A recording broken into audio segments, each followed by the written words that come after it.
sono Ellis e oggi parliamo di drammi coreani. Oggi parliamo di due drammi coreani del 2020 che condividono lo stesso titolo, lo stesso attore protagonista e niente della storia, nel senso che si potrebbero guardare tranquillamente separati perché non esiste una continuità nella trama tra la prima parte, diciamo, e la seconda. Chiamiamole prima parte e seconda parte per dividerle cronologicamente come uscita del dramma. Di fatto la seconda parte si chiama The Mermaid Prince, che è il titolo appunto del dramma, The Beginning, ma non inizia niente relativo alla prima stagione, cioè sono due cose, come vi dicevo, dal contenuto assolutamente indipendente. Facciamo un passo indietro per una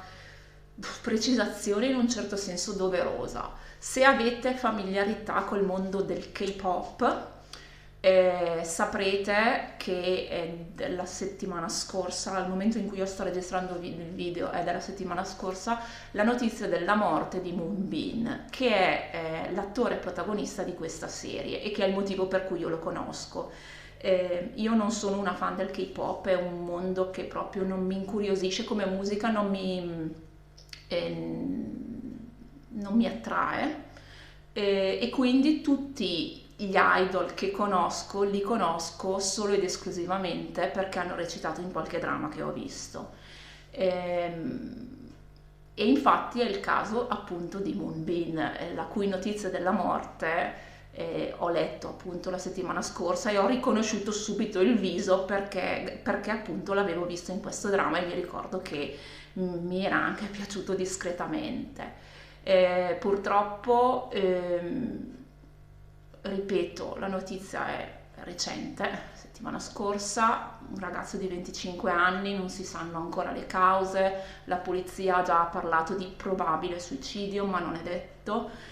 A prescindere poi dalle cause, che sia stato un gesto volontario oppure un malore, di nuovo, diciamo, si accendono i riflettori sull'industria del K-pop. Sappiamo un'industria estremamente difficile e che mira a trattare gli idol come dei prodotti. E di nuovo bisognerebbe farlo in realtà senza aspettare questo tipo di notizie. Di nuovo la richiesta di una responsabilità maggiore da parte di queste agenzie che spremono proprio i ragazzi e le ragazze in nome di una perfezione e di una professionalità che va spesso a schiacciare come degli schiacciasassi i bisogni proprio fondamentali della persona, che sono il benessere fisico e mentale. E non solo le agenzie, non solo la mentalità coreana, che parzialmente è anche responsabile con questa attenzione maniacale alla perfezione, la richiesta proprio di una perfezione sia fisica che professionale, che crea una pressione mentale e fisica anche enorme. Del resto, ed è notizia che ho letto poi quando ho letto della morte appunto di Moonbin, la Corea tra i paesi industrializzati è quella che ha il tasso di suicidi maggiore negli under 40, e quindi insomma è un problema non di poco conto. D'altra parte anche il pubblico non può certo ritenersi del tutto innocente, perché se pensiamo alle ondate di odio che ci sono contro le celebrità, in particolare, ripeto, in una società che già esalta proprio il culto della perfezione per sua stessa natura, e che quindi ogni volta che uno di questi ragazzi, di queste ragazze si dimostra non all'altezza degli standard e subito parte proprio la valangata di odio e di insulto che credo alla lunga abbia, prenda, come che si può dire, abbia un effetto comunque sul benessere fisico e mentale di queste persone. Non parlo adesso del caso appunto di Moonbin specifico, perché, ripeto, le cause della sua morte non sono ancora state diffuse, non so se lo saranno. Purtroppo io cinicamente dico che a questo punto non è che faccia molta differenza, perché comunque il dolore delle persone, soprattutto insomma, ripeto, della sua famiglia, dei suoi amici, non cambierà, ecco. Però ecco, in generale è una riflessione che di nuovo una notizia del genere porta alla ribalta. Bisognerebbe, ripeto, fare queste riflessioni prima, senza aspettare la tragedia, a prescindere dalle ragioni, ripeto, volontarie o meno della tragedia. Detto questo, passo alla recensione del dramma, che è l'argomento principale del mio canale, e non mi soffermo oltre, perché credo che comunque la cosa migliore, il modo migliore per celebrare una persona nel momento in cui scompare e anche dopo, senza dimenticarsi, è vedere le cose che ha realizzato. Ricordarla nelle cose, in questo caso parliamo di un artista. Io mi attengo al K-drama perché, ripeto, l'ho conosciuto attraverso questo e mi ricordo, avevo visto una clip di una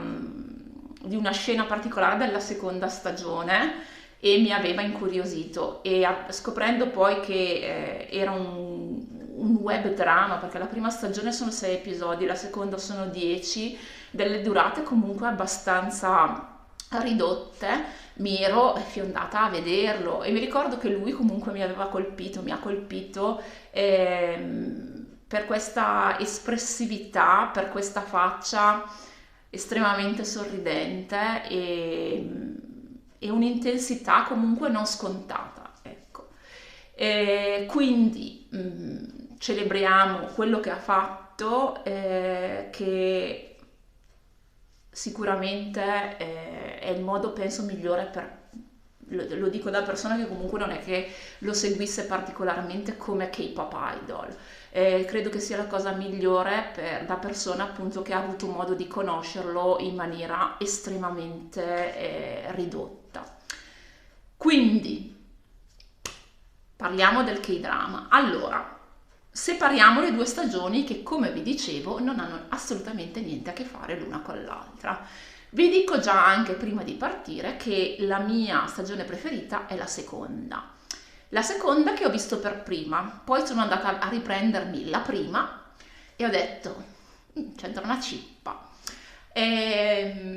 Partiamo cronologicamente. Sono, ripeto, tutti e due del 2020 e l'unico punto in comune, ripeto, è appunto l'attore protagonista, che nella prima stagione fa l'affittacamere, il padrone di casa di un Airbnb in Corea, che soffre di una condizione particolare, ovvero ha perso praticamente il senso del tatto. Lui non riesce più ad avere la sensibilità tattile, finché non incontra questa ragazza che è in vacanza con i suoi due migliori amici, un ragazzo e una ragazza, e si accorge che invece il contatto fisico con lei gli dà delle reazioni, cioè riesce a percepirlo. E quindi lei è in vacanza e scatta l'interesse, se non fosse che ovviamente c'è l'amico di lei che fino a quel momento lì non ha detto bif e si improvvisa che è innamoratissimo, cioè non è che si improvvisa. L'ho già detto anche in tanti altri drammi, cioè questi amici di una vita che non dicono una parola finché non arriva qualcun altro che interessa all'oggetto del loro desiderio, e che quindi a me personalmente fa anche un po' girare i maroni, perché dico, allora, tu le sei stato amico fino adesso perché ti interessava, o le sei stato amico perché avevi piacere di esserle amico? E perché devi scendere, cioè devi uscire e fare le tue rivelazioni proprio in questo momento in cui lei ha trovato un altro? Cioè, o te la giochi quando realizzi i suoi sentimenti, altrimenti non vieni a romperle i maroni quando le cose per lei, indipendentemente da te, riescono a svilupparsi in maniera positiva. Perché infatti questo tizio si mette di traverso causando anche degli equivoci tra i due, che si vede che si piacciono, però lui, il protagonista, ha paura di ferirla, perché ha già avuto comunque un'esperienza negativa in passato con una ex, non si capisce se ex fidanzata, ex amica con cui c'era del tenero, con cui però non riusciva appunto ad avere questa sensibilità tattile e quindi probabilmente appariva un po' freddo, un po' disinteressato. Ripeto, lui ha paura di replicare l'esperienza nonostante le circostanze con la protagonista siano un po' diverse, perché ripeto, con lei riesce invece ad avere questa esperienza tattile positiva. L'amico di lei fa leva sulle insicurezze, causando di fatto una frattura fra i due protagonisti che però, ripeto, sono 6 episodi, in maniera abbastanza svelta si risolvono. E poi c'è questa fine in cui praticamente, siccome lui sta fuori, il protagonista vive fuori Seul, mentre la protagonista vive a Seul, dovrebbero anche portare avanti una relazione a distanza. Lei torna effettivamente, mi sembra all'università, college, qualcosa del genere, e si vede un altro tizio che si presenta, insomma si propone, e lei dice ho un fidanzato va fuori per incontrarlo, ma la camera non inquadra mai l'identità di questa persona, quindi noi supponiamo che sia il protagonista, ma di fatto non ne abbiamo la certezza. Tant'è che tante persone che hanno visto la prima stagione hanno detto, ah bene, però c'è la seconda e quindi nella seconda avremo una spiegazione, ci sarà, verrà svelato l'arcano, viene svelata una cippa, perché come vi dicevo in principio, la trama della seconda stagione, che si chiama The Mermaid Prince, The Beginning, è il beginning di qualcos'altro. Però tra l'altro un'altra cosa, se il titolo della seconda stagione, The Mermaid Prince, ha un senso che poi vi vado a spiegare, nella prima stagione è proprio un titolo attaccato un po' con la colla, ma che poco ha a che fare col contesto degli eventi. Va bene, fa niente. Seconda stagione, che a me personalmente è piaciuta di più, ambientata in una scuola superiore in cui ci sono questi 3 ragazzi campioni di nuoto, da cui il titolo appunto Mermaid Prince, tra cui il protagonista che è appunto Moonbin, che però ha lasciato la squadra di nuoto perché ha dovuto subire un'operazione a un trapianto di cuore e quindi ovviamente non può più performare a livelli agonistici. Non ha detto a nessuno di questa cosa, tant'è che i suoi amici più stretti sono anche un po' feriti dal fatto che lui sia uscito un po' dal giro, soprattutto, ripeto, non sapendo la motivazione. Moonbin, prima di subire questa operazione, ha incontrato la protagonista che si è intrufolata nella sua scuola per portare il bigliettino di confessione amorosa. E lui la sorprende, la coglie sul fatto e la scansa, diciamo, in maniera un pochino altezzosa, pensando che sia diretta, questa confessione che sia diretta a lui. In realtà la protagonista si è introdotta in questa scuola di ragazzi con la sua amica e sta portando il dono con il bigliettino che confessa il suo amore a un'altra persona, al suo compagno di squadra. I due si rincontrano un anno più tardi e lui la riconosce e quindi gli dice ascolta, mi guarda che non c'è trippa per gatti, e lei lo guarda e dice sì, ma il gatto ha già mangiato, cioè non è interessato, finché si crea questa dinamica per cui i due fondamentalmente iniziano a piacersi ma non vogliono ammettere che si piacciono. In più c'è anche